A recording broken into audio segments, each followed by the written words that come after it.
Please please అండి, దయచేసి ఒక్క లైక్ చేసి చివరి వరకు చూడండి. ఈ వీడియో చాలా బాగుంటుంది. ఏమేమో వీడియోలు చూస్తూ లైక్స్ కొడుతుంటారు, కానీ లైఫ్లో జరిగే వాటి గురించి చెప్తే ఎవరు లైక్స్ చేయడం లేదు. ఇటువంటి వీడియోస్ కావాలంటే తప్పకుండా లైక్ చేయండి.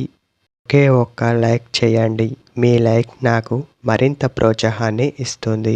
వేరే వ్యక్తుల మధ్య ఉండి వాళ్ళ మాటలు పట్టించుకుంటాడు, కానీ ఇంట్లో ఉన్న భార్య ప్రేమను మాత్రం పట్టించుకోడు.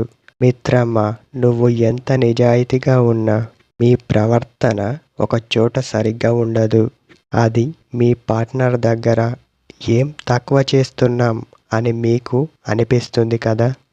ఏం చెయ్యట్లేదు, కాస్త ప్రేమని మాత్రమే తక్కువ చేస్తున్నారు. అలాంటి ప్రేమ తను మీకు చూపిస్తే సమయం లేదు అని వెళ్ళిపోవడం. ఇప్పుడు మీకు బాగానే ఉంది, కానీ ఫ్యూచర్లో మరింత బాధపడతారు. తనని సరిగ్గా చూసుకుంటున్నామా అని అప్పుడు ఆలోచించడం కాదు. ముందు జాగ్రత్తగా ఉంటే ఇప్పుడు మీరు అలా ఆలోచించేవారు కాదు. ఇది ప్రతి అబ్బాయి గమనించాలి. తనకి ఎలాంటి సమస్య రానివ్వకూడదు. ఒకవేళ అలాంటి పరిస్థితి వస్తే తను మీరు వద్దు, మీ ప్రేమ వద్దు అని మిమ్మల్ని దూరం పెట్టేందుకు ప్రయత్నిస్తుంది.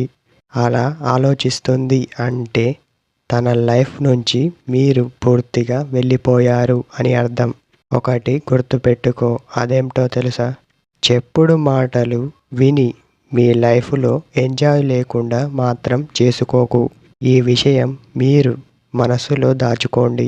ఇలాంటి విషయాలను గుర్తుపెట్టుకోండి.